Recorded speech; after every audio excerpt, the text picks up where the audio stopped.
Kozhikode Kumbala government higher secondary സ്കൂളിൽ അധ്യാപകർ തന്നെ തടസ്സപ്പെടുത്തിയ പലസ്തീൻ ഐക്യദാർഢ്യമയും അത് ഇന്ന് വീണ്ടും വേദിയിലെത്തി. വിദ്യാഭ്യാസ മന്ത്രി നേരിട്ടിടപെട്ടു. അതോടുകൂടിയാണ് കലോത്സവം പുനരാരംഭിച്ചത്. കനത്ത പോലീസ് കാവലിലാണ് വിദ്യാർത്ഥികൾ യുദ്ധവിരുദ്ധ സന്ദേശം കലയിലൂടെ ആവിഷ്കരിച്ചത്. പലസ്തീൻ അനുകൂലമായി മറ്റു വിദ്യാർത്ഥികൾ സദസ്സിൽ മുദ്രാവാക്യം ഉയർത്തിയെങ്കിലും വേദിയിൽ മൈം തുടങ്ങിയപ്പോൾ നിശബ്ദതയായിരുന്നു.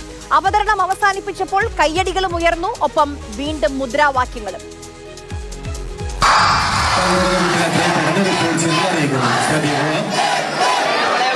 ഓടിപ്പിച്ച സാറന്മാരും വീണ്ടും നമ്മൾ കളിക്കാൻ പറ്റിയല്ലോ, നല്ല സന്തോഷം.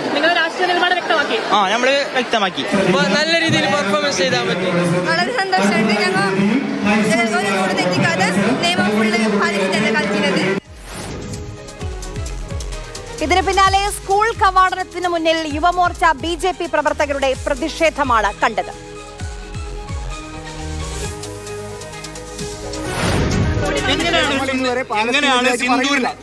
ഇന്ത്യ ഇതുവരെ പാലസ്തീനെതിരെ അല്ലെങ്കിൽ പാലസ്തീൻ നമുക്ക് എതിരാണ് എന്ന് എവിടെയെങ്കിലും നിലപാട് പ്രഖ്യാപിച്ചിട്ടുണ്ടോ? പ്രധാനമന്ത്രി എവിടെയെങ്കിലും പറഞ്ഞിട്ടുണ്ടോ? എന്തിനാണ് ഈ സ്കൂളിൽ പാലസ്തീന്റെ മുദ്രാവാക്യം വിളിക്കുകയും പാലസ്തീന്റെ കൊടി പിടിക്കുകയും ചെയ്യുന്നത്?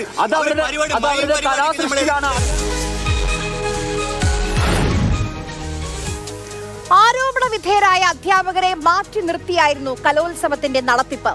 നമ്മുടെ രാജ്യം, നമ്മുടെ രാജ്യത്തിന്റെ ഭരണഘടന ചില അവകാശങ്ങൾ രാജ്യത്തെ പൗരന്മാർക്ക് ഉറപ്പു നൽകുന്നുണ്ട്. ജനാധിപത്യപരമായ അവകാശം, ആവിഷ്കാര സ്വാതന്ത്ര്യം.